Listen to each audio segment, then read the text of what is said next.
In a world where so many people want to learn how to code and build things, how are you going to stand out?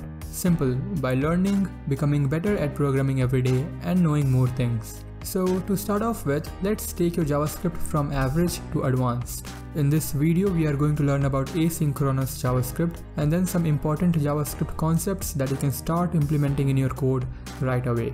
In async JavaScript, we will learn what is an event loop, we will take a look at microtask queue, message queue or the task queue, we'll learn about requestAnimationFrame, promises, and then we'll learn to do actual multi-threaded tasks in JavaScript with dedicated workers and shared workers. And then we will learn important JavaScript concepts like IIFE, which stands for immediately invoked function expression, closures, destructuring and spreading, object prototypes, and then we will learn about some very important array methods that everyone should know how to use. And then we will end this video by learning about composition.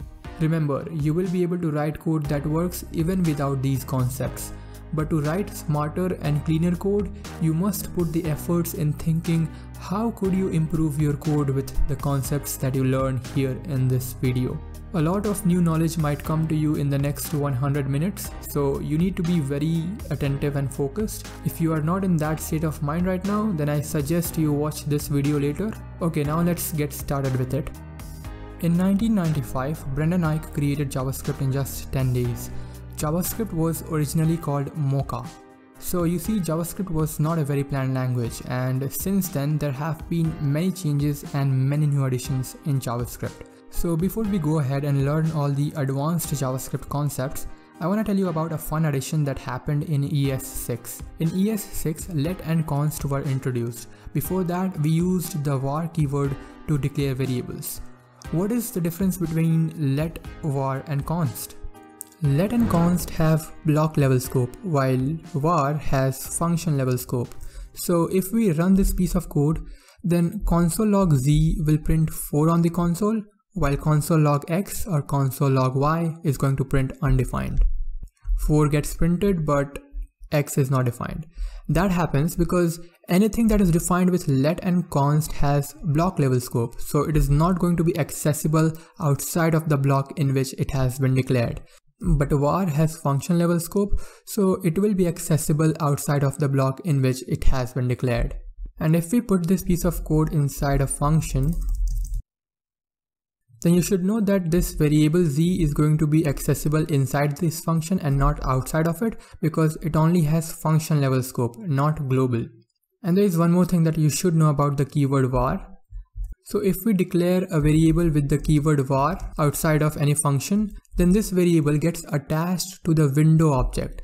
And that is why we should avoid declaring variables with var keyword outside of any function, because the window object has too many variables and functions, and if we accidentally rewrite some of it, then it can create many issues. So you should avoid using var. Here you can see the variable z automatically has been added to the window object. JavaScript's runtime is based on an event loop. The event loop is responsible for executing code, processing events, and executing queued tasks. The event loop, well, goes on in a loop looking for tasks to execute, tasks that are categorized in different types of queues.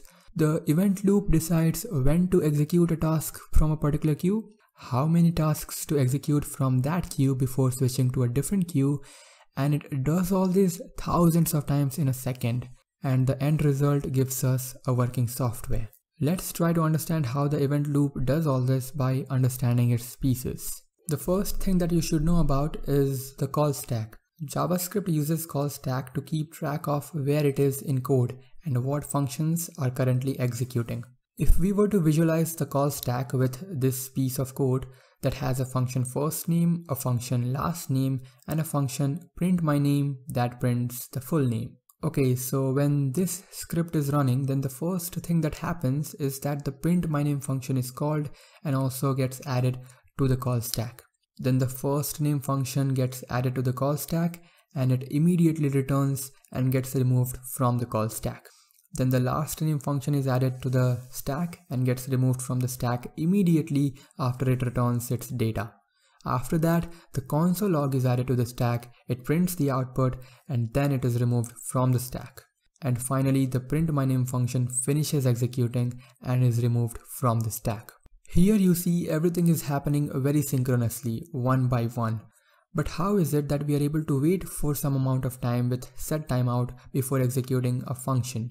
If everything is so synchronous in JavaScript, then how is it that the setTimeout does not freeze everything on the main thread while it is waiting? It does not freeze the main thread because it does not wait on the main thread. It waits through the web APIs. JavaScript is single-threaded, but it has access to the web APIs available on the browser. Through these APIs, we are able to do things that are not possible to be done with JavaScript alone. setTimeout under the hood calls an API and waits for the specified amount of time before it executes the function. Let's visualize this piece of code that uses setTimeout and see how it all works. When this script runs, setTimeout gets added to the call stack. Under the hood, setTimeout communicates with the web APIs and tells the API to wait for 3 seconds on the runAfterTimeout function. After 3 seconds, the web API adds this function to something called as a message queue. So any function we try to call with setTimeout ultimately ends up in this message queue. And the event loop processes these messages only after the call stack is clear. If there are function calls happening in the call stack, then the event loop will wait for all those functions to return and clear the stack. And once the stack is clear, the callbacks from the message queue will be pushed onto the call stack. So with setTimeout, it is not guaranteed that the callback function will be executed in the specified amount of time. setTimeout only guarantees a minimum time to execution. This will become clearer when we try to visualize this script. Console.time here starts a timer and console.timeEnd ends that timer. And it also logs out the amount of time passed since the timer was started. I'm using this here to check how much time it took until runAfterTimeout is called. We are telling setTimeout to call this function in 3 seconds, but it is going to take longer than 3 seconds. Let's see how. When the script runs, console.time gets added to the stack. Then setTimeout tells web APIs to wait for 3 seconds. Fast forward to this line, the date.getTime function is repeatedly called and it stays on the call stack for 6 seconds. And after 3 seconds, the web APIs pushes the runAfterTimeout function onto the message queue. But the event loop is not going to process it now since the call stack is not empty. After 6 seconds, the date.getTime function will be removed from the stack and the stack will be clear. And now the event loop will push this function onto the call stack. And here the output will be hello and the output from console.timeEnd will be something around 6000 milliseconds. So the takeaway from here is that the setTimeout is a sort of multi-threaded, but at the end it only offers minimum time to execution. Here the minimum time was 3 seconds, but because of other things in our script, it took 6 seconds. Okay, now take a look at this piece of code and think about what on the console will get printed first. Will it be hello from setTimeout or hello world? Take a moment and think about it. The first thing getting printed will be hello world and then hello from setTimeout, even though setTimeout is being called before console log with a wait time of 0 millisecond. Why did this happen? Let's take a look. When the script runs, setTimeout gets added to the call stack. setTimeout tells web API to wait for 0 millisecond on this fun function, so the web API immediately adds this function to the message queue. But at this point, the call stack will not be empty. The stack will have this console log on it, and after this console log prints hello world and returns to clear the stack, then the fun function gets added to the stack and it prints hello from setTimeout. The way the event loop handles the callbacks in the message queue is very interesting. Let's take a scenario where we have multiple functions waiting inside the message queue. So when the call stack gets cleared, the event loop does not push all the functions from the message queue into the call stack at once. Instead, it pushes one item to the stack and then goes on to do some other work like rendering or handling animations. And then it comes back again to the message queue to push another function to the call stack, and it repeats the process. The advantage of doing this is that if there are too many functions waiting in the message queue, then the event loop is not going to block UI rendering or other important stuff just to handle every message in the queue at once. But there is another important queue called the microtask queue, and here things happen a little differently. This queue has a higher priority than the message queue, so when the call stack gets cleared, the event loop processes the microtasks before it processes the message queue tasks. We can see it happen in this script. By the way, we can add callback functions to the microtask queue using promises. We will learn about promises in detail in a moment, but here the only thing promise is doing is it is adding this callback function to the microtask queue. Now, when we run this piece of code, then the output is going to be promise callback and then setTimeout callback, even though we called the setTimeout before the promise. This happened because the setTimeout added its callback function to the message queue, while the promise added the callback function to the microtask queue. And the microtask queue has a higher priority, because of which this callback function was processed first. And unlike the message queue where the event loop completes one task and goes on doing other important stuff, for the microtask queue, event loop does not do this. Instead, it processes everything in the microtask queue at once. And on top of that, if you keep adding more tasks to this queue, then the event loop will go on processing them and it is not going to do anything else. So in such a scenario, the UI is going to freeze. Let's see this happen in action. Here I have these two buttons, and when I click on the setTimeout loop button, then this function gets called, and here setTimeout starts a loop recursively. And when I click on the microtask loop button, then this function is called, and here a loop is started using microtasks. So if I click on this setTimeout loop button, then everything works. I'm able to select text, I can click on the setTimeout loop button again, and I can do everything. Everything is working alright. But if I click on the microtask loop button, then I cannot do anything now. I cannot select any text, I cannot click on any button, the UI has frozen, and my page is now unresponsive. One more thing that I want to tell you about is RAF, or requestAnimationFrame. requestAnimationFrame is a function available in JavaScript, and through this function we are able to add tasks to the animation callback queue. But why do we need this queue? How is it different from the message queue or the microtask queue? Let's understand why we need it with this piece of code. I have two rectangles in the UI, rectangle 1 and rectangle 2, and I'm going to animate these rectangles with these two functions. The first function, moveWithRAF, uses requestAnimationFrame to create a loop, and the moveWithRAF function moves the rectangle 1 by 1 pixel. Similarly, I have this moveWithSetTimeout function, and it does the same thing for rectangle 2, but here we are using setTimeout to create that loop. And then finally we are calling these functions to start the loop. Let's take a look at the animation here. RAF rectangle is moving slower than the setTimeout. Why? I mean, all we did was create two loops that do the same exact thing. So why does the RAF rectangle move slower? It has to do with how event loop handles the tasks in the animation queue. Event loop ensures that the tasks in animation queue are not called more than the frame rate of the device, which for most devices is about 60 frames a second. So the moveWithRAF function is not called more than 60 times in a second, since the requestAnimationFrame is queuing it in the animation queue.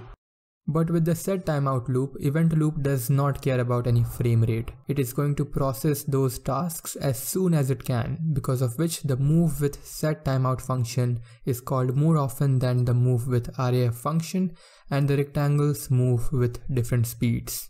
In JavaScript, we can emulate asynchronous behavior with setTimeout, but we have already seen that setTimeout is not exactly asynchronous. It is a little bit async because of how smartly the event loop handles tasks, but you can fall into edge cases when building real-world softwares where the setTimeout won't be enough. You will need to be doing actual multi-threaded tasks, and for that JavaScript provides us with something called as web workers. With web workers, we can do actual multi-threaded tasks. But before we go ahead and learn about web workers, I want to talk about promises. Promises in JavaScript provide us with an interface to return data from async operations. They will make more sense when we see how they actually work, so let's go ahead with that. If you have done some JavaScript programming before, which I believe you have since you're watching a video which is not that beginner friendly, you must have used fetch to get some data from the internet. Fetch takes in a URL, it makes a network request to this URL and also gives us the data returned from this URL through the then function on it. Fetch uses promises to return the data from its async operation. Here that operation is fetching data from the internet in the background. So let's learn to use promises by creating a function that mocks fetch. I'm going to create a function named fake fetch that takes in a URL and it returns a new promise. The promise takes in a callback function and the callback function takes in two parameters, and conventionally we call these resolve and reject. We will take a look at what these are, and as soon as we create a new promise, this callback function is immediately pushed onto the microtask queue and it is executed immediately. And inside this function, we do our async operation. Here that async operation is fetching data from the internet, but we won't actually be writing the code to fetch data from the internet. Instead, I'm going to mock the time that it takes to fetch data from the internet using setTimeout.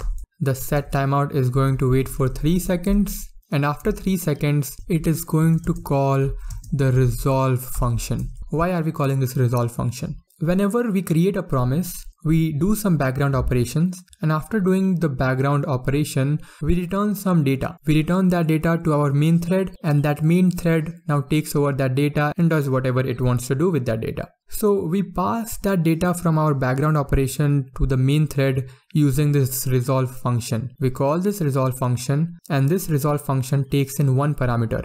That is the value that we are passing onto the main thread. Of course, this value can be anything, and here I'm going to make it an object with a property data, which is a string that says this is your data. We used resolve to pass on the data from our background operation to the main thread. Now what is this reject? Now let's say because of some reason our background operation failed. What we wanted to do we cannot do because some error has occurred. So we can tell our main thread about that error using this reject function. So in a network request, there can be many errors that can happen. You might not have internet connected to your device. Maybe the URL's format is wrong or the URL does not exist. There can be so many errors that can happen. And to tell the main thread about this error, we are going to use the reject method. Here the error that I want to check for is if the URL is empty. If the URL is empty, then the promise is going to reject. And this as well takes in some data, and the data is supposed to hold information about why the promise was rejected. So I'm going to pass in an object with an error property, and the error is going to be URL is not valid. Now this is how we create a promise. Now let's take a look at how we can use this promise. I'm going to make a call to this fake fetch function. I'm going to pass in a URL. The fake fetch returns a promise. And to access the value that is returned from this promise when the promise resolves, we call the .then function on the promise. Then takes in a callback, and the first parameter here is the data that we want to receive. And here I'm just going to log this data out. And if the promise is rejected, then to handle that rejection, we have this catch method on our promise. Through this catch method, we are going to catch our error.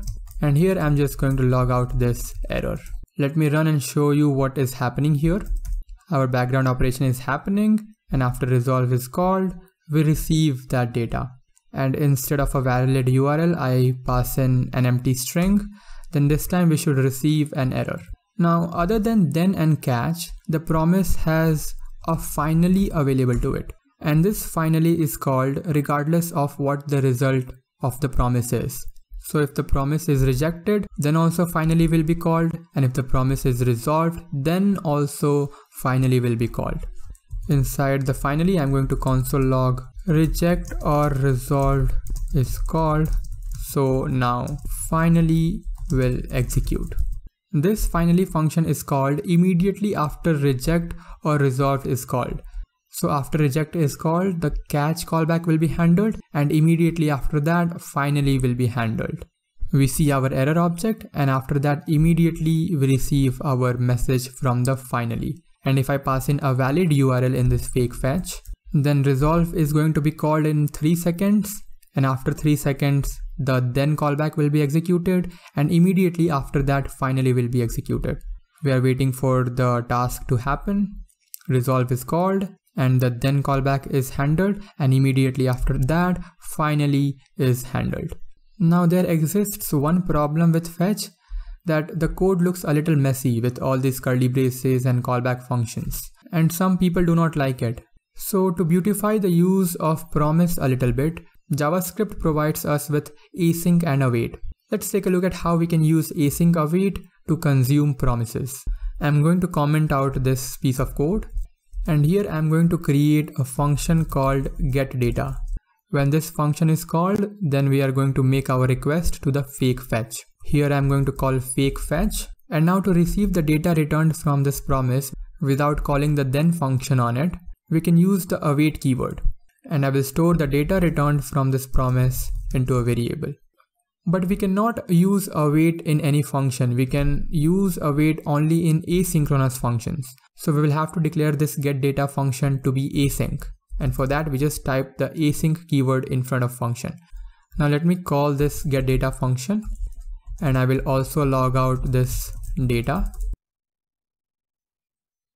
And with async await as well, we are getting our data from the promise. So what is happening here essentially is getData is called, and when our code reaches on this line, it waits until the fake fetch function resolves its promise. And once the promise is resolved, that data is stored into our variable. But what happens if the promise is rejected? Let's take a look. So instead of a valid URL, if I pass an empty string, then an error is thrown. So how do we handle this error with async await? So to handle errors returned by promises in async await, we use the try catch block. And inside the try block, we make our call to the function that has to wait. And if any error occurs, then to accept that error, we call the catch function. And here I'm just going to log out the error. And now that error is not thrown, we are getting this object printed through our console log call. When a promise resolves, then the call to the resolve function stays on memory as long as the promise object stays on the memory. And this is very interesting and useful. Let me show you what I mean with this example. Here I have a promise that calls the resolve function in 3 seconds. And when it calls the resolve function, then at that point of time, there is nothing in our code that is going to handle this promise. We are handling this promise after 5 seconds with this setTimeout. And if I run this, then you see it still works. So basically, once a promise has been resolved, it can be used indefinitely anywhere in our code. Okay, now let's take a look at promise chaining. Here I have a promise that resolves immediately with a string that has a few words separated by spaces. Now what I want to do is convert this string to a list and then print it. To do that, I am going to call the then function on this promise, and here I can convert the data into a list, and then I can log it out. But what if I wanted to segregate these two tasks? We use chaining in promises to write neater code. I mean, this is a fairly simple example, but as you make bigger applications, then one of the most important things there is writing code that is understandable and is easy to read. Anyways, now to separate these two tasks, I can just return the list from here, and then I will log it out in the second then. We are able to call then again because then itself returns a new resolved promise, and the data the promise holds is same as the data returned from the then function. So in the second then, this data will be same as the data returned from here, which is a list. Promise type provides us with a few functions that help us work with multiple promises in a very efficient way.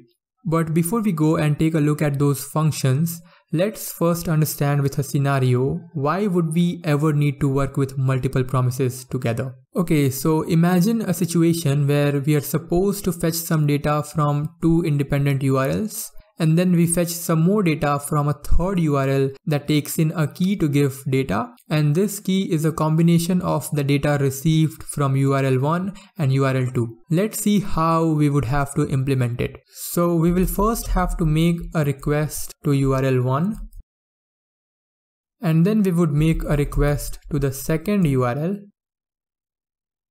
After that, we would create the key with the data from first and second URLs.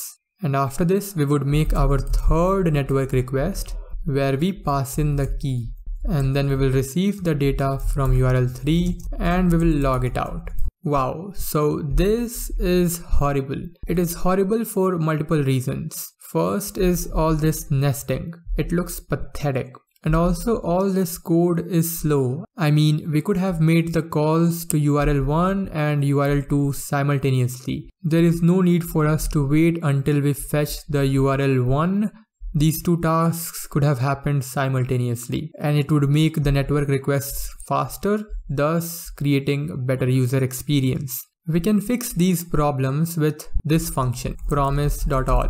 The fetch request returns us a promise. So let me create a new variable p1 that is going to store the promise returned from fetch. And here we are going to fetch URL1. And I will create another variable p2 that is going to fetch data from URL2. Now this promise.all accepts an array of promises, and when all these promises resolve, then it returns us a new promise which has the data for each of the promise we passed to it.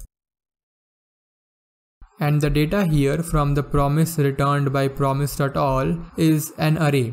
And the first value in this array will be data from the promise 1, the second value will be the data from the second promise, and so on. So basically it does not matter which promise resolves first. The order of the data will be same as the order of the promise in this array. And now here we can make a request to our third URL. This looks much better than this, and also it is faster. By the way, if any of the promise here in this array rejects, then this promise.all will also reject, and we can handle that rejection through the catch method. But what if we didn't want it to reject if any of the promise fails? For that we have promise.all settled. Promise.all settled resolves regardless of the result of the promises in this array. If some of them reject, then also promise.all settled won't throw an error. Let me create a few dummy promises to show you this.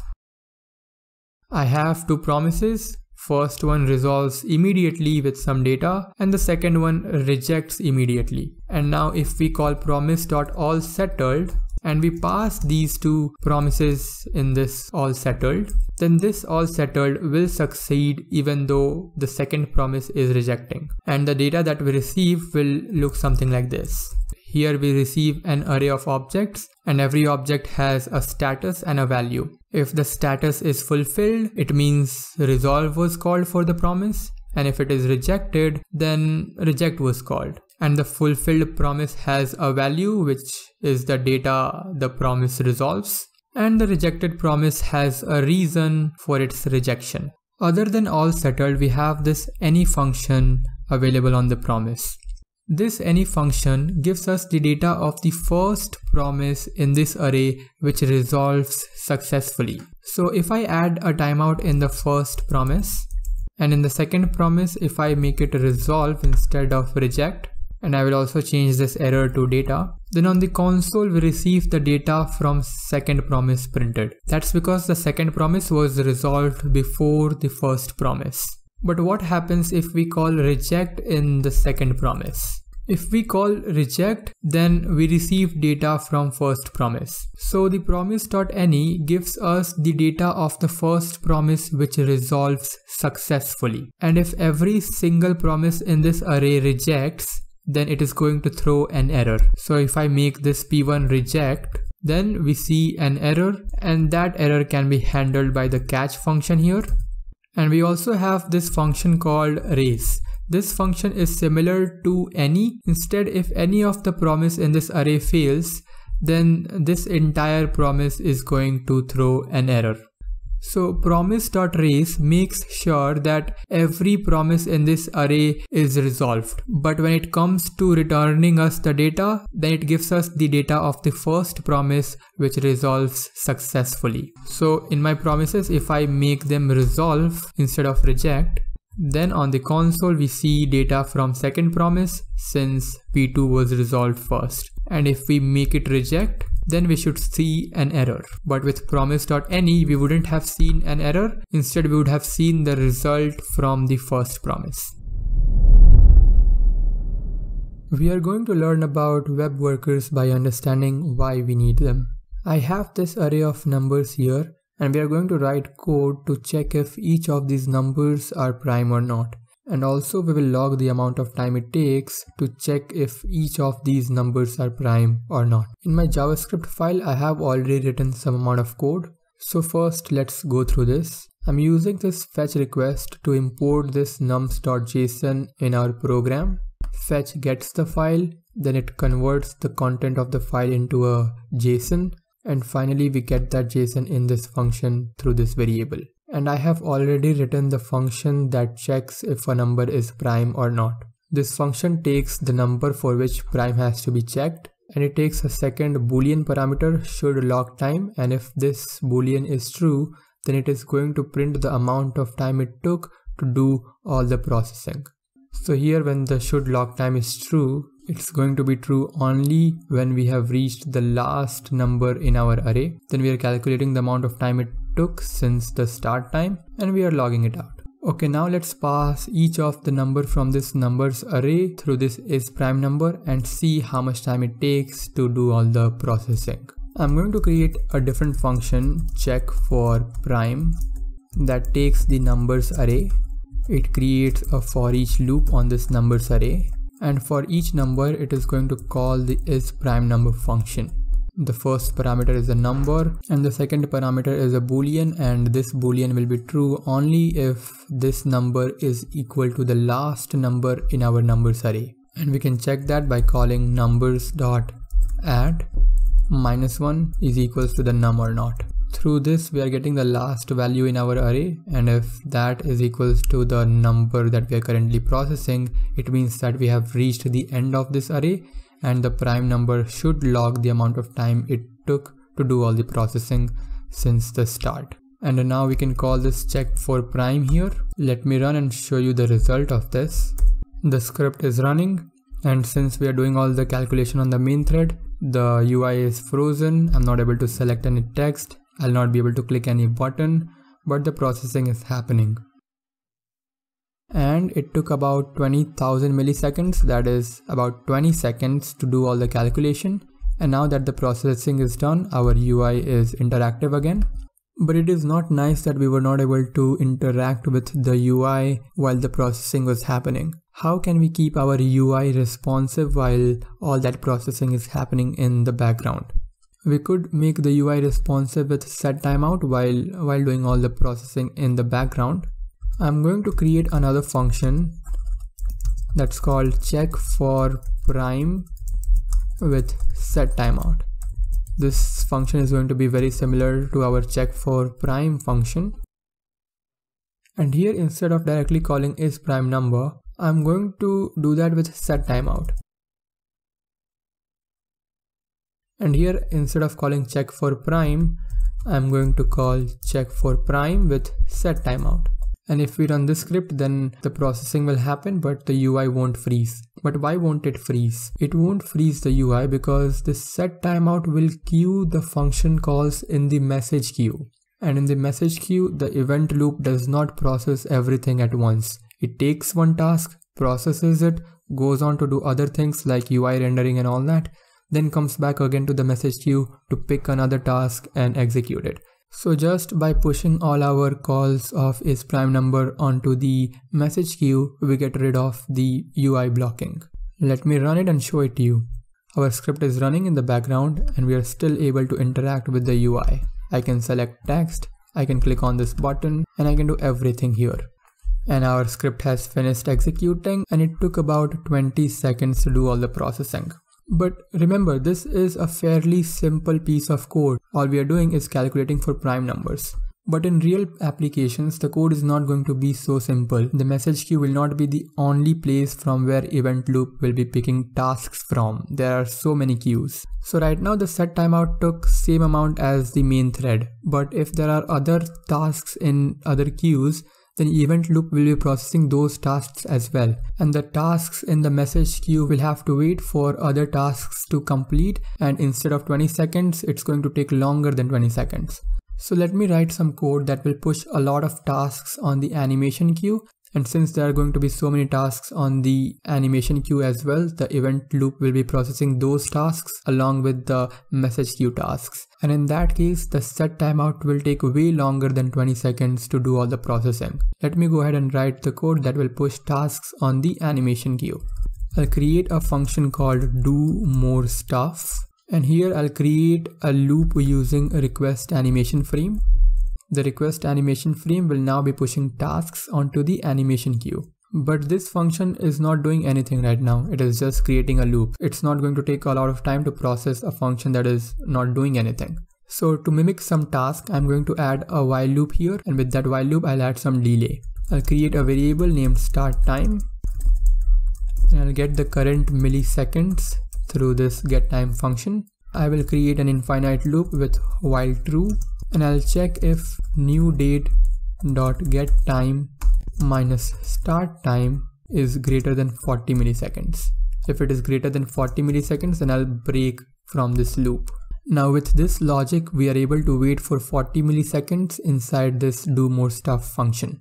And now I'm going to call this doMoreStuff function here.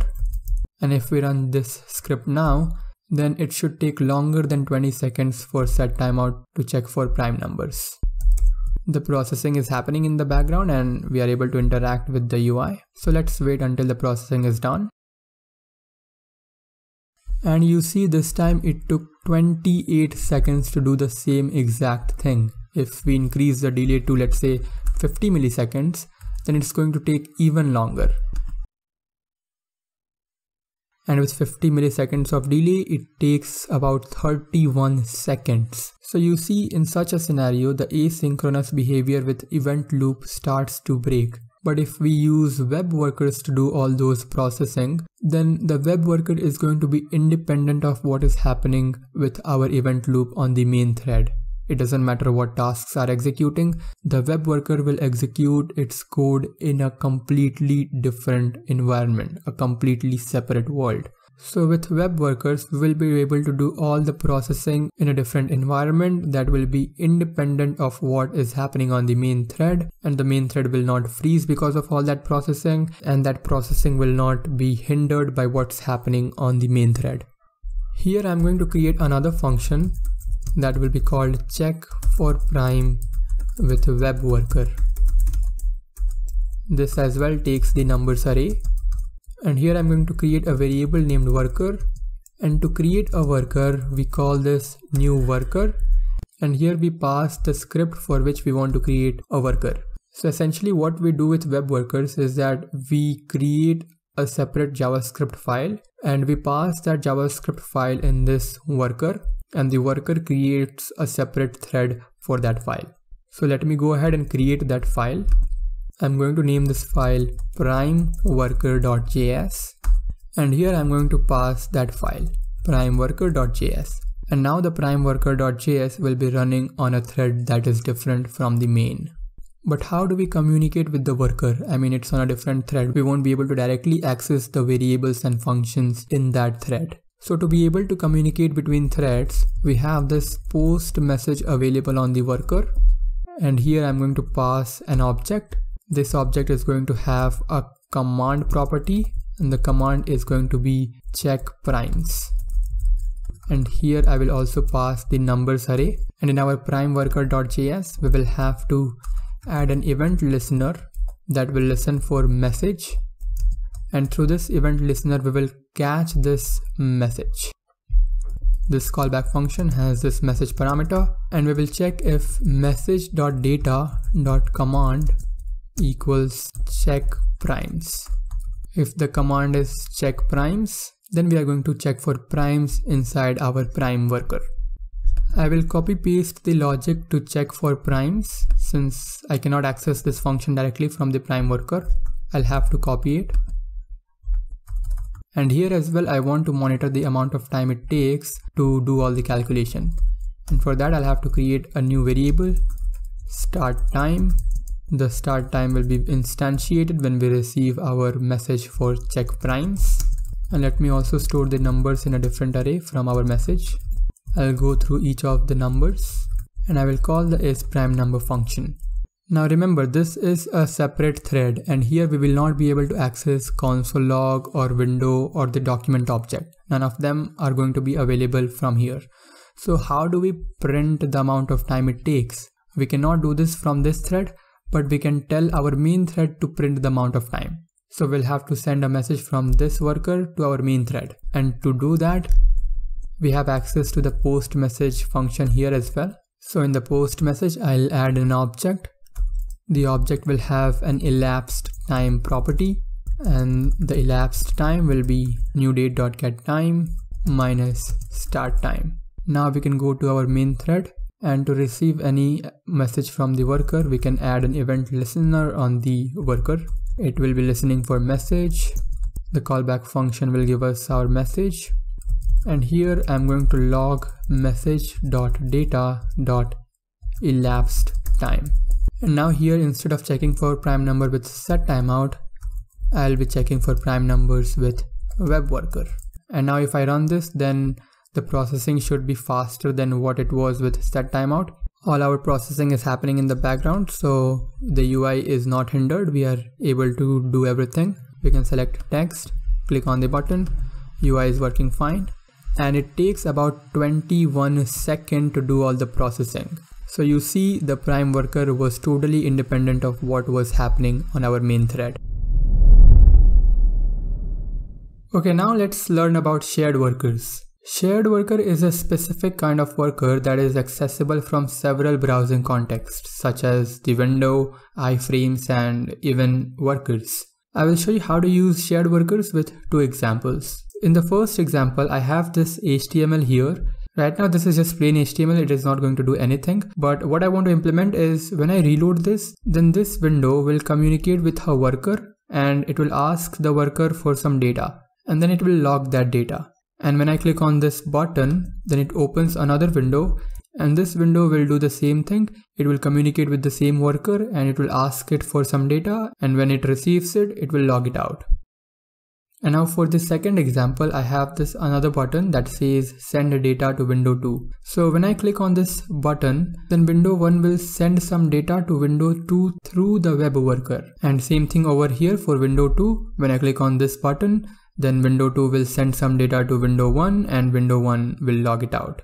So let's start with example 1. I encourage you to follow along for web workers. I'll just explain you the setup that I have here. I have a window1.html file that has a title, an h1, a button that opens the window 2 with an anchor tag, and another button for the second example, which calls a method send that we will create in our script. I will disable this button for this example since we do not need it. And then we have a script in window 1 that links to script1.js. And for the window 2, I have a title, an h1, a button that says send data to window 1 and calls a send function in the script 2. I will disable this button as well because we do not need it for the first example. And then I have another script that links to script2.js. And then I have this worker that will be shared among these windows. You can create this setup on your own, or I'll just make a GitHub repo and upload this much there. So you can directly download it from the GitHub repo. And once you have it, let's go ahead implementing those examples. Let's open script 1 and start from there. Here I'm going to create an object of shared worker and name of our worker file is worker.js. We interact with workers through a port. So the first thing that we do is that we start that port. And then if I want to send some data to the worker, then I will use this port and call the post message on it. And the data that I want to pass here is going to be an object. And here I'm going to add a command property, and the command will be get data. And I will add another property that is script number, and script number is going to be 1. And now we will go to the worker.js file, and here when a script connects through a port, then the worker gets to know about it through the onConnect event. So I will add this event listener connect. The callback function has an event parameter, and here to get the port from which the connection is coming, we'll create a variable port, and we will get the port through this event. The event has this ports array on it, and the first object in this array is going to be the port on which we want to communicate. And then to receive this message, I'll have to add an event listener on this port. The event will be message, and through this callback function will accept that message. And the data property on this message will be the data that we are sending from this script. So here I'm going to write a switch statement, and I will switch the command from this message data. And if the case is get data, then I will send some data to this script back. And to send data, I just have to call the post message on this port. And the data that I'll be sending is a string that says script1. And then I'll break this case. And now to read this message in this script, I'll have to add an event listener on this port, and it will be listening for a message. And I'm going to simply log out the data from this message. Let's run and see if this much is working. And it's not working. Let's see why. It did not work because here as well we have to call the start method on this port. And now if I run it, then it should be working. And we are getting the data back from our worker. Now let's implement a similar thing for window 2. The window 2 is also going to do the same exact thing. So let me copy this code from script 1 and I'll paste it in script 2. And here instead of script number 1, it will be script number 2. And now if we go back to the worker, then here the script 2 will also be getting this data. But we want to differentiate that. For script 2, it should say script 2 and not script 1. So for that, we can add a little if statement here. We can check if message.data.script number. Remember, we are sending this script number here in our message. If the script number is 1, then we will be sending this data. Otherwise, we will be sending script 2. And now let's run and see the result. We get script 1 for window 1. And if I open the second window, then here we receive script 2 from the worker. Okay, now let's learn how we can communicate between these two windows using shared worker. I'll go to my window1.html and I will disable this button. And now in my script1.js, I have to create this function send. And when that button is clicked, then I will send a message to the worker. The message will have a property command. And this time the command will be send data, and the data that we'll be sending will be stored in this text property, and the text will be message from script 1. This is what we will be sending to the second window, message from script 1. And we will also add the script number, which is 1. And we need the same exact function for the second script as well. So let's go there and paste this function. And here I will change the script number to 2 and the message will be message from script 2. This is the message that we will be sending to our first window. And I also have to enable the button in my second window. And now in the worker, if the command is send data, then here we will check which script wants to send the data. So if the script number is 1, then we have to send data to our script 2. Otherwise, if the script number is 2, then we will be sending data to script 1. But when the script is 1, then how do we send this data to script 2? I mean, this port is the port for the first script. How do we access the port for the second script? We need the port of the second script to send the data, right? How do we access that? To access the port for the second script, when the first script is sending the message, we need the port for the second script already stored in the worker somewhere. So I will create a variable port 1 and port 2. The port 1 will store the port of the first script and the port 2 will store the port of the second script. And from my scripts, I'm going to send another message to the worker. with a script number property. The script number will be 1 for script 1, and it will have a command property, and the command here is going to be store port. So when the worker receives this message with this command, then it is going to store that port into one of these variables. So now let's go ahead and handle that case. The case is store port, and if the message.data.script number is 1, then I will store the port in the port 1 variable. And if the script number is not 1, then it is going to be 2, and in that case I'll store it in the port 2 variable. And also we have to send this same message from script 2 as well. So let's go to script 2 and paste that message here, and let's change the script number to 2. And now in the worker.js, here we can send the data. So if the script 1 wants to send some data to script 2, then we can get the port of second script here, and then we can send the message through the post message function. And here the message that we want to send is stored in this text property.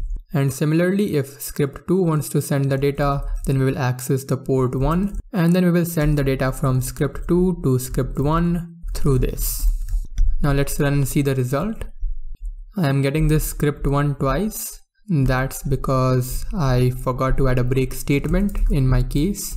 And now if I run, then I get the script 1 once. And if I click on send data to window 2, then in the window 2 we receive message from script 1. And if I click on send data to window 1, then the window 1 does not receive anything. Let's see why.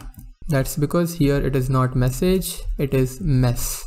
And now if we send data to window 1 from window 2, then in window 1 we receive that data. IIFE stands for immediately invoked function expression. When you first learn about IIFE, they kind of seem pointless, but they start to make sense when we use it with closures. So first we will learn about IIFE, and then we will learn about closures, and then we will learn to use IIFE and closure together. So let me start by showing you the syntax of IIFE. We start off with a parentheses, and inside this parentheses we add a function. This function could be with the function keyword, or it could be an arrow function. I'm gonna go with an arrow function. This function is gonna console log my name, and at the end we add another parentheses. So this is basically our function expression, and this parentheses tells JavaScript to immediately invoke this function expression. My name is Mihir gets printed. You should also notice that this function does not have a name. We could also store this function in a variable, and that would look something like this. And the function can also have parameters with default values. And now I can go ahead and call this function with a custom parameter.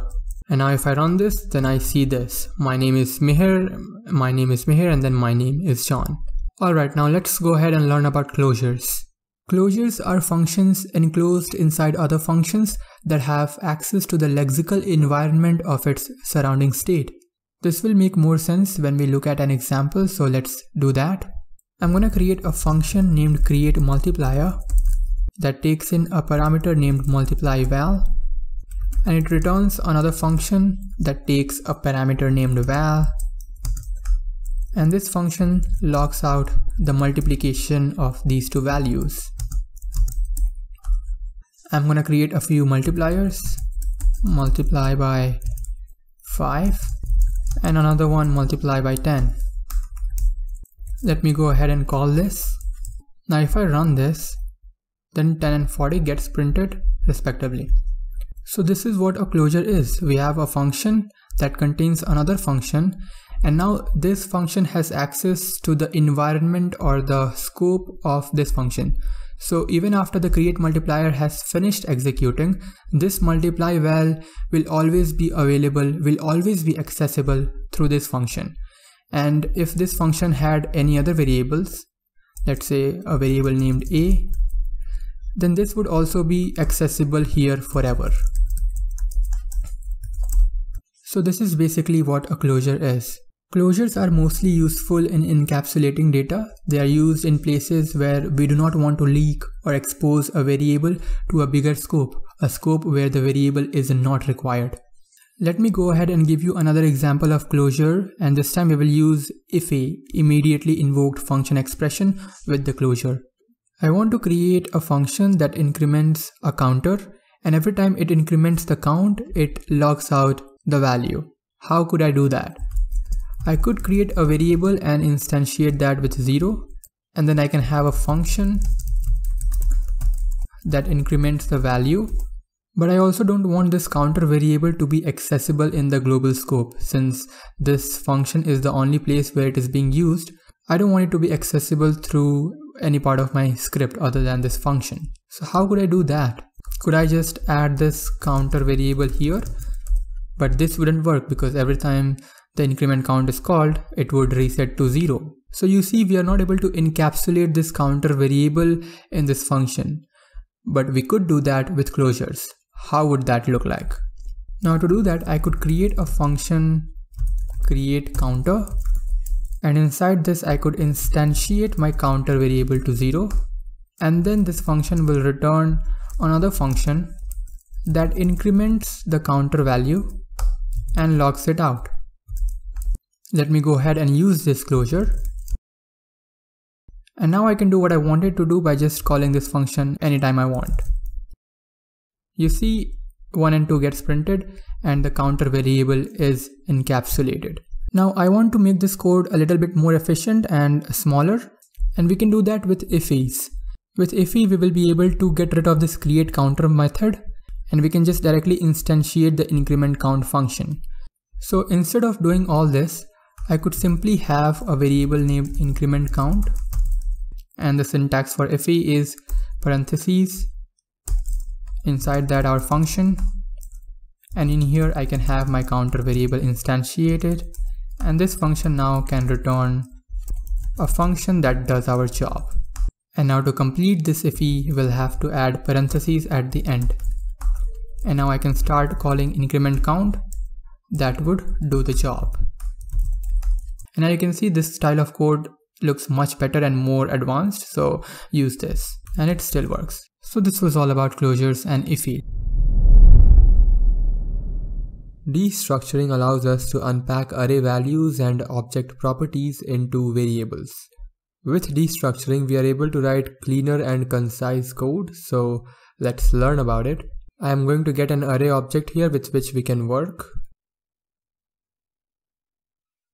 So if we wanted to unpack some of the values from this array into distinct variables, then that would look something like this. Inside the square brackets, we will have the names of our variables. So let's say value 1, value 2, value 3, and we could just equate that to the array. And now v1 would point to the first value in the array, v2 would point to the second value in the array, v3 would point to the third value in the array. And if we wanted to unpack some more values, then we can just keep declaring variables here. Let me console log and show it to you. And you can see we have unpacked some of the values into distinct variables. These variables can also have default values. So if something is undefined in the array, then the variable will point to the default value, not the undefined. So here in this array, the first element is undefined, and therefore v1 is also undefined. So if we wanted to provide v1 a default value, then we could just type v1 equals to 0, and 0 will be the default value for v1. So if the first element in the array is undefined, then v1 will be 0. And now if I console log, then v1 will be 0. Now let's say you wanted to skip 300 and directly unpack 400, then how could you do that? So for that you could just add a comma here, and you could add another comma, and then the name of your variable. And now 300 will be skipped. v4 will point to 400. And if you wanted to skip some more values, then you could just keep adding the commas. And now after 200, v4 will directly point to 500, since we have skipped 2 values in the middle.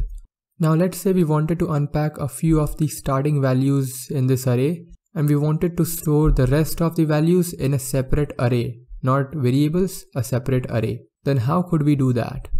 For that we have the rest syntax. So if I do something like this, v1, v2, v3, and the rest of the array, then v1 is going to be 0, v2 is going to be 100, v3 is going to be 200, And this rest of the array variable will be an array that will store these values. And the syntax to get the rest of the values is triple dot, type 3 dots and the name of the variable. Let me log it out. And you can see we have 0, 100, 200, and we also have the rest of the values stored in a different array. Okay, now let's look at object destructuring. So let me get a dummy object to work with. Now if I wanted to unpack these keys into different variables, then it is very similar to destructuring arrays, except we use curly braces here. And inside the curly braces, we type the name of the properties we want to unpack. So if I want to unpack A and B, then I'll type that in and I will equate that to the object. If I console log A comma B, then 1 and 2 gets printed. And if I wanted a different name for these properties, then I could just type this colon and the new name for this property. And now the property A will be unpacked into this first variable. So if I want to access that, then I'll have to use first everywhere. And if I refresh, then I'll see 1 and 2 still there. But if I make it A, then I should see undefined. And just like arrays, if I wanted to store the rest of the properties in a different object, then I can use the rest syntax for it. I can type triple dot and then the rest of the object is going to store the rest of the properties. So A and B are not going to be in this, but everything else will be. Let me log this out. It's still undefined because, well, we can't use A. Let me change that to first. And you can see 1 and 2 gets printed and the rest of the properties are in this object. The D property here is another object, and if we wanted to unpack the values inside this object, then we could use nested destructuring for it. Let me remove this rest of the object, and now I want to access this E property that is inside this D. How could I do that? So to do that, I can simply type D colon and curly braces, and inside the curly braces I'll type the name of the properties that are there inside the object D which I want to unpack. Here I want to unpack E, then I'll type E, and if I wanted to unpack F, then I would type F. And if I want to name it something else, then I'll type colon and then something else. Let me log them out. E comma something else. And it is working. Okay, now we will take a look at how we can declare variables in advance and then destructure values into them. I'll create a let variable first, and now if I want to destructure this property A in this first variable, then the syntax for that would be parentheses, then curly braces. Inside the curly braces, the name of the variable in which we want to unpack data. Here it is first, and after the curly braces, I will equate this to the object. And if I console log first, then I should see 1 getting printed. But I see undefined instead. Why did that happen? That happened because the object does not have anything called first in it. It has A instead, so I will type A colon the name of the variable in which I want to unpack data. And now if I've printed, then I should not see the error. But let's say the name of the variable and the name of the property was same, then I wouldn't be needing to do this. So if the name of the variable was A, then I don't need to do all this. I can just have A inside the curly braces. And now if I refresh this, then I should see the same result. When you're building a real project, then many of the times you will not know the name of the key. You will have it stored in a string or something. So how can we unpack values dynamically? So let's say if I had a string variable key that is storing the value A, which is also a property inside this object, then how can I destructure this property dynamically? So the syntax for that is this. We have our curly braces, and inside the curly braces, we generally provide the name of the property which we want to access. Here we have that stored in a string. So if we want to use that string value, then we will type square brackets, and inside the square bracket we will type the name of the variable that stores the property. Here it is key, and then we type colon, and after the colon we type the name of the variable in which we want to store the value. So let's say first, and then we equate that to the object. Let me log out first and show it to you, and it is still going to print 1 if I refresh. Okay, now I want to tell you about something called as spreading. So let's say here I wanted to create a new array that has this string value new, and I wanted to copy this entire array into this new array. Then how could I do that? I can very easily do that by just typing triple dots and the name of the array which I want to copy here. And now if I console log this new array, then we should see all the values of this array inside here along with the values that this array already contains. And you can see the array has been copied. We could do the same thing with objects as well. So let me go ahead and create a new object as well with a new property. And now if I wanted to copy this object into this new object, then I will type triple dots and the name of the object which I want to copy. And let me go ahead and console log this new object. And I will also get rid of all the other console logs I have, so the console is a little cleaner. Okay, now I'm only logging this new object and we do receive it. We have the new property and the other object is also copied inside this new object. Okay, so the last thing that I want to show you is functions that have dynamic number of parameters. I want to make a few calls to a function named fun that takes in variable number of parameters. So let's say in the first call I pass 2, 3. In the second call I pass 4, 5. In the third call I add some more values. What would the syntax of a function look like that handles all these different number of parameters? Let me go ahead and create this function. So if I wanted to receive variable number of arguments in this function, then I could again type the triple dots and the name of my arguments. Let's just call it args. And now this args is going to be an array. So it does not matter how many values we pass in the function call.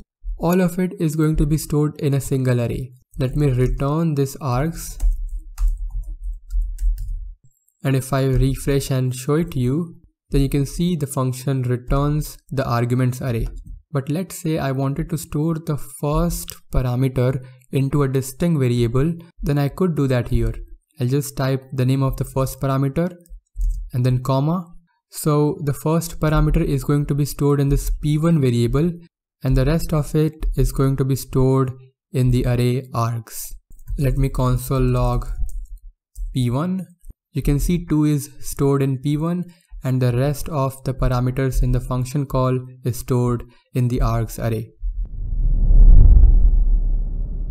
Let's learn about JavaScript prototypes. What are they? Let me just skip over the part where I say words that do not make sense and actually show you what prototypes are. I have this object here that has this greet function inside of it, and if I try to access this greet function, then the console suggests it for me. But along with this greet function, I also have all these properties and functions available to me. Where are they stored? If I look inside an array, then here as well I have all these functions available to me, and we use these functions in our everyday life. Where are they stored? And how is it that these functions are available to us with every instance of an array? They are stored inside the prototype of the array or the object. In JavaScript, every object has a prototype object available to it. And through this prototype, we are able to write reusable code in a very flexible way. But how does JavaScript decide when to look for a function or a property inside the prototype? Let me console log this object. And here we can see the greet function and also the prototype object. So when I call this greet function on this object, then JavaScript is first going to look for this function inside the object's own properties. And if JavaScript finds the function here, then it is going to call it, and that's it. But if the greet function is not available here, if we never define that function, then JavaScript is going to look for the function inside the prototype of this object. And if it finds it there, then it is going to call it. But if it does not find it there, then it is going to search for the greet function inside the prototype of the prototype. You should note here that the prototype is also an object, and every object in JavaScript has a prototype. This is called the prototype chain. So is JavaScript going to keep looking for the greet function forever inside the prototype chain? Well, no, because there is going to be a prototype deep inside that is going to be null, and that's where the prototype chain ends. And if JavaScript reaches that null prototype, then it is going to throw an error saying that the greet function does not exist. How do we access the prototype object through code? If I create an array instance, and then if I want to access the prototype object on this instance, then I have to call _proto_, and this is going to return me the prototype object. You can see the prototype object getting logged out. But if I want to access the prototype object not through an instance but through a type, then how do I do that? So if I have this array type, and if I want to access the prototype on this, then I just have to type prototype, and this as well is going to return me the prototype. Let me refresh and show it to you. We again get the prototype object on this array. Now I want to show you how we can add custom properties and functions inside a type. But before that, I want to show you how we can create types through function constructors in JavaScript. If I want to create a new type, then I can do this through a function. Let's say if I want to create a person, and the person can have a name, and then I can assign this.name equals name. And now through this function, I can instantiate objects that have a name property. How do I do that? I can simply type in person, and then I have to type the new keyword, and after that the name of the type. Here it is person, and now this person object will have name available to it. This person object also has a prototype. Let me log that out. This is nice, but now what I want to do is I want to add custom functions and properties inside the prototype of this person. So every time I instantiate a person object, the person's prototype is going to have those functions in it. How could I do that?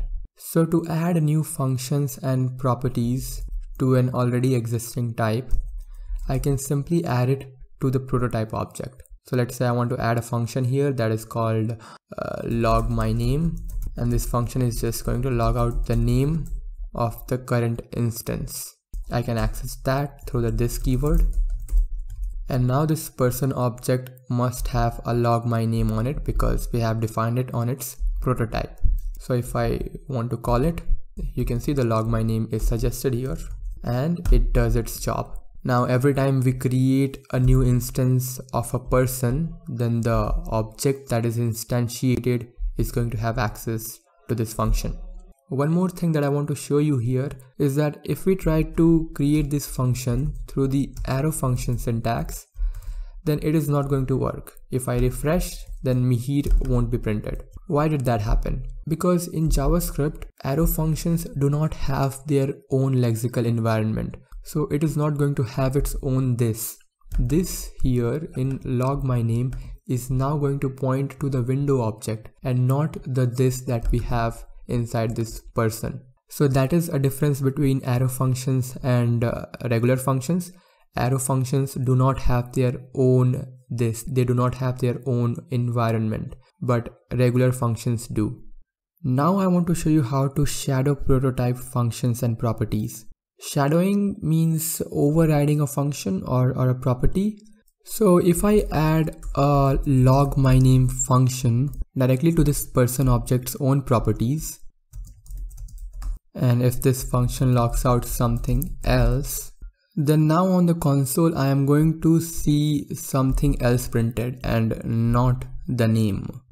So by directly adding this log my name function directly to this person object, I did not replace this log my name function. I have simply shadowed it. What does it mean? When I call this log my name function here, JavaScript looked for this function inside the object's own property first, and it found the function and called it. But when this function was not here, not directly attached to this person object, then JavaScript looked for this log my name in its own properties, the object's own properties, but it did not find it there. So it went on looking for it inside the prototype, and it found it in the prototype, so it logged it out. So this is how we shadow properties of a prototype. It could be useful in some cases, but you should be very careful in using that, because if you accidentally rewrite an important prototype method, then it might ruin your life. So be careful with that. I personally like to use prototypes as extensions. What are extensions? If you have used languages like Dart, Swift, or I think even Kotlin, then these languages have something called as extensions in them. And through these extensions, we are able to add functions and properties to built-in classes. And then these functions or properties can be used with any instance of that built-in class. So how would doing that look like in JavaScript with prototypes? Arrays in JavaScript do not have an intersect function. The intersect function is supposed to take in two arrays, and then it should return a new array that has all the common elements in the first two arrays. JavaScript does not have this function on this array, but this looks like a very common use case. So we can add that intersect function into the array's prototype.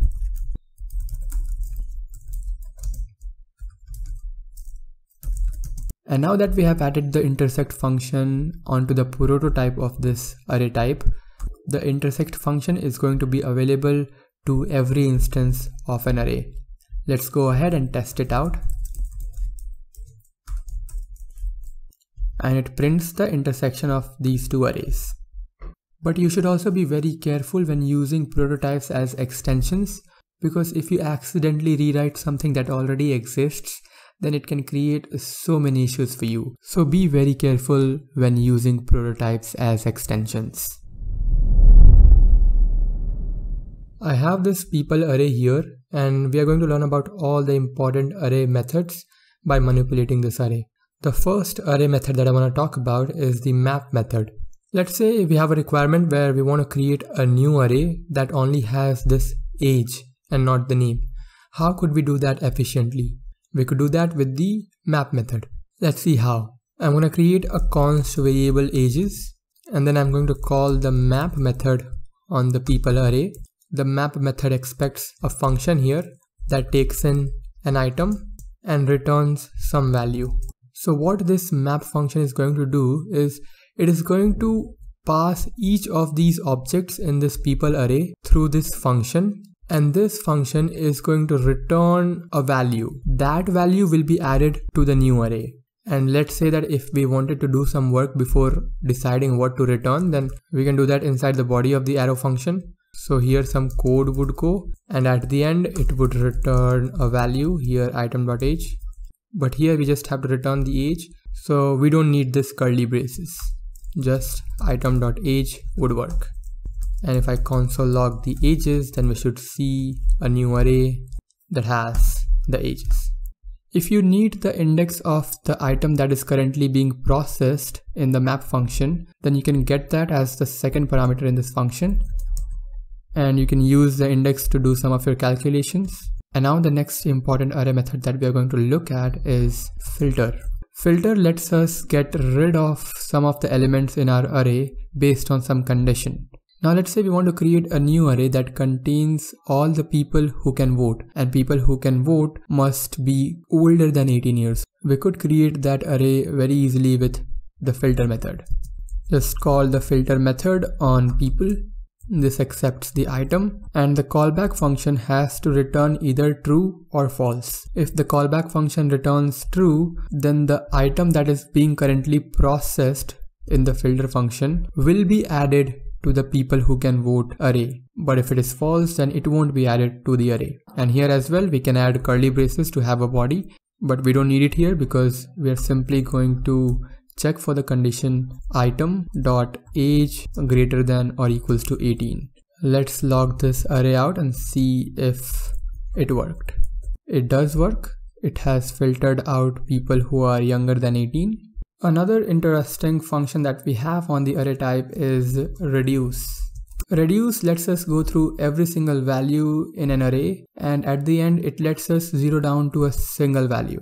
So let's say if we wanted to calculate the sum of every single person's age, then we could very easily do that with reduce. But this is a very simple use case. You wouldn't use reduce for this. You could use a simple for loop. But I just want to show you how reduce works, and then later on you can use the concept of reduce to solve even more complex problems. I'm going to create a variable named sum of ages, and let's call the reduce function on this people array. The first parameter here is a callback function, and the first parameter in the callback function is a previous value and then current item. We'll take a look at what this is in a moment. And the second parameter on the reduce function is a starting value. Here I'm going to set it to 0. When reduce passes the first element, that is John, through this callback function, then the value of the previous val is going to be 0 because that's our starting value. So from here we can return previous val plus current item dot age. So for the first element, the value of previous val is going to be 0 and current item.age is going to be 27, and the callback function is going to return 27 for the first element. After that, reduce will pass the second element through this callback function, and this time the value of previous val is going to be 27 because that is what we returned in the last call to this callback function. So in the second run, this callback function is going to return 27 plus 35. And this will keep happening for every single element in this array, and at the end we will end up with sum of all the ages. Let me print it out and show it to you. We get the sum as 125. You should know that numbers are not the only thing that we can return from this reduce function. It could be anything, object, strings, any data type. So let's take a look at another example where we are going to reduce our people's array to a single string, and that string is going to contain the concatenation of every single name that we have in this array. Let's see how that can be done. I'm going to create a new variable named names. And then let's call the reduce function on the people array. The callback function is going to have a previous value and a current item, and it is going to return a string that has previous val space current item's name, and the starting value is going to be an empty string. Let's go through what's happening here. When the first element is passed through the reduce callback function, then the starting value is going to be an empty string. So the previous value is also going to be an empty string. And the callback function is just going to return the name of the first person, that is John. In the next call, the previous value is going to be John and the current value is going to be David, and the function is going to return the concatenation of those two. And by the end, we will have all these names concatenated onto our names string, and we have our names printed.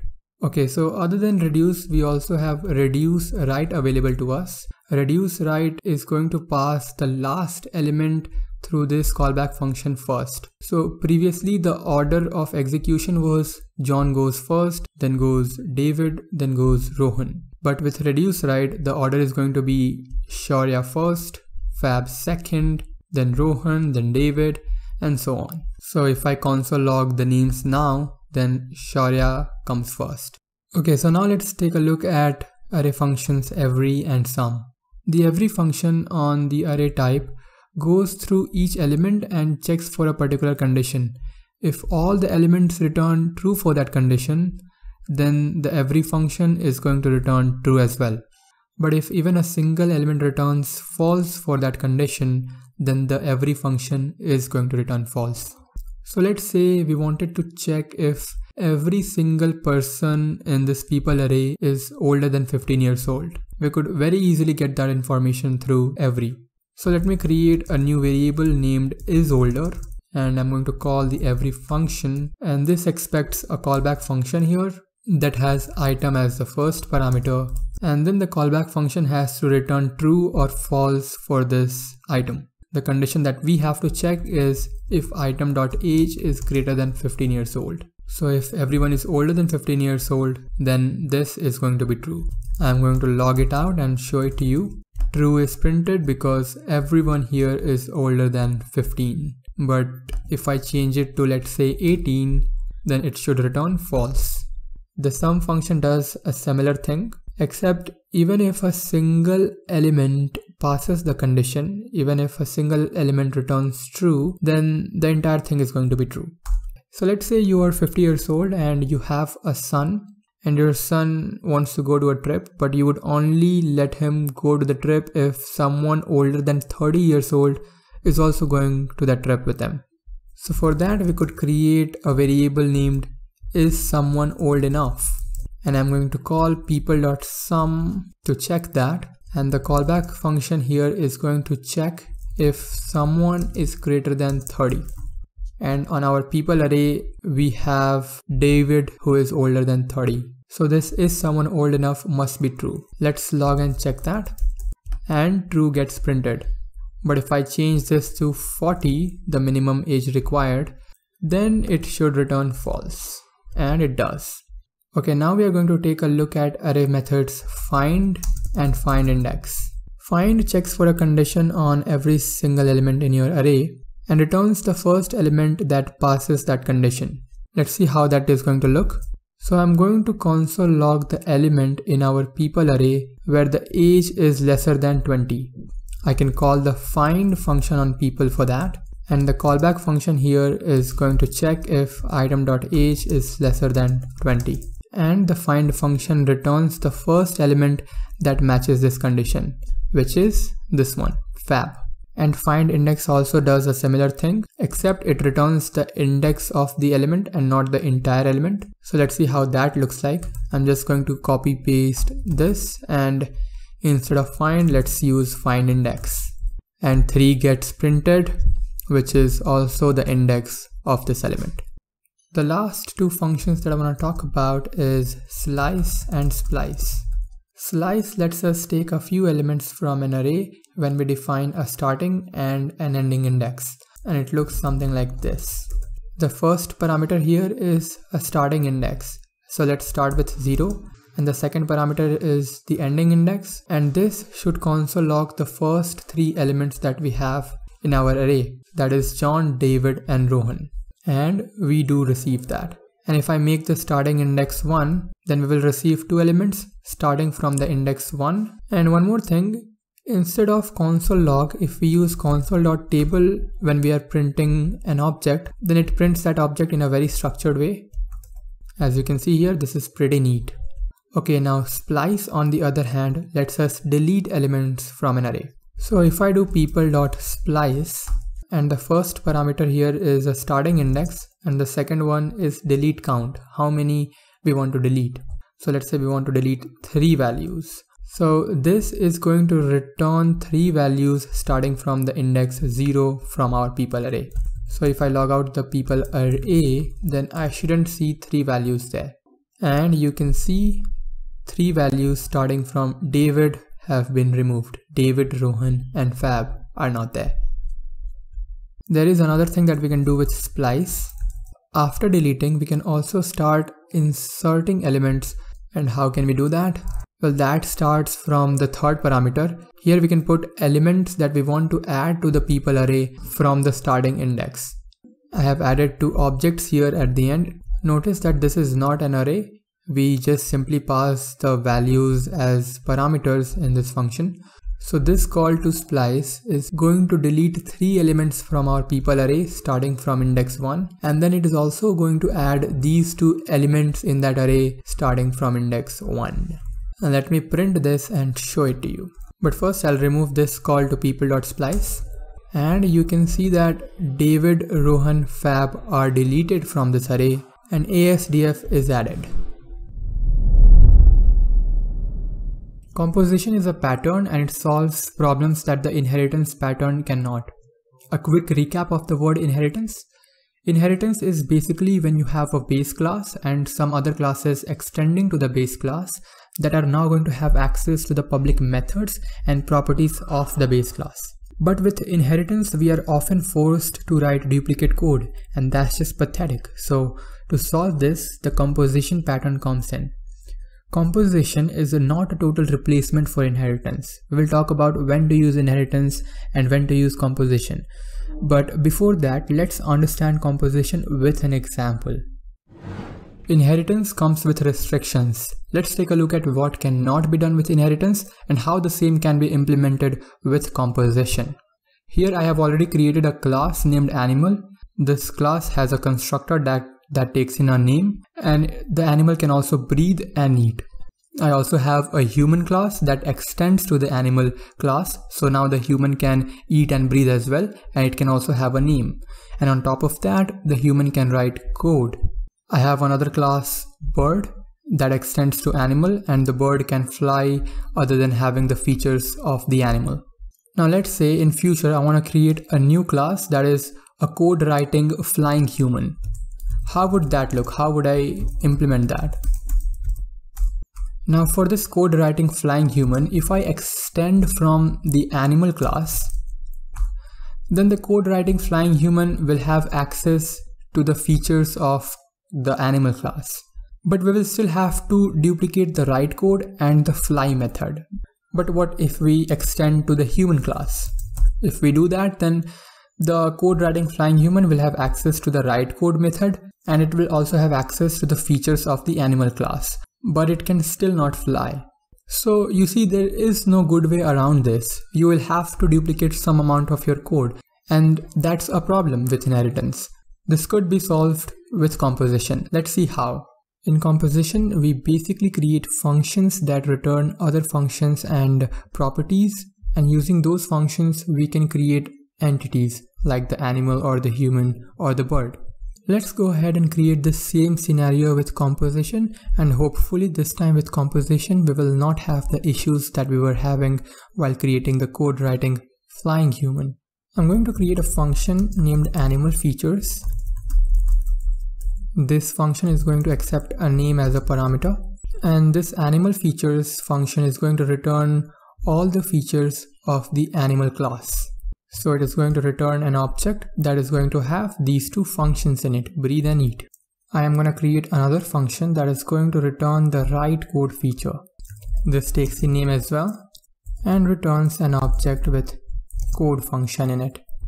And at last we will create a function that is going to return the fly functionality. Now we have all the functions that we need to create any of these possible entities. So let's go ahead and do that. Now if I want the human entity, then I will simply create a new function, create human, and whenever I need to create a new human, I will use this function. And through this function, I am simply going to return an object that is going to have the animal features, and the human is also going to have code writing abilities. So I will derive that here as well. And I would also want to know the name of the human later on, so I could add the name property in this object. And now with this function, I can create humans. And I could do a similar thing for the bird by creating a create bird function. And the bird is going to have the animal features. It is also going to have flying ability, and we're also going to add the name property here. And now let's go ahead and create our code writing flying human. This time we will not have to repeat any logic since we are using composition. So let me create the function create code writing flying human. This is going to return an object with the animal features, flying ability, and also the code writing ability. We have created everything that we need, and now we are ready to use these features.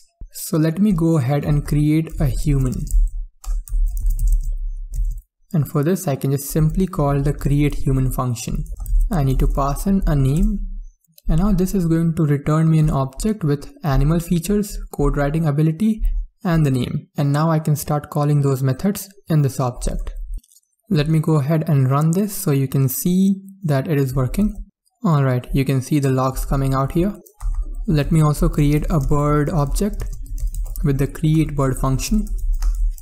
And if I have to create my code writing flying human, then I could just call the create code writing flying human function, and it is going to return me an object with all the features that we need. The name here is going to be Mihir++ because superpowers. And now let me go ahead and call all the methods on this object. And here you can see all the features are working. Mihir took a breath, he wrote code, he ate food, Starling took a breath, Starling ate food, Starling is flying. Mihir ++ took a breath, is flying, writing code, ate food, everything is there. This is how we inherit functions and features with composition. Now, composition is not always the answer, even though it is in most of the cases, but it is not a total replacement for inheritance. Let's talk about when to use inheritance and when to use composition. Composition should be used when your requirements are not completely clear. With composition, things can be modified very easily. But when we want to build things that are supposed to be more rigid and solid, where the requirements are clear, in those places inheritance should be used, as in most of the languages you can only derive from one base class. When a class needs all the features of the base class, well, that is a case of inheritance, and if it only wants some of the features, then that's composition. As a general rule, we use inheritance for things that have an is relationship. Mihir is a man, a car is a vehicle. Inheritance is for things that derive their base features from only one thing, while composition is for things that have a has relationship and derive their features from multiple places. For example, a house has a bathroom, but it also has a garage or a garden. So you see, with composition, we build things that have or can have many different features. But 80 to 90% of the times, composition would be the better option.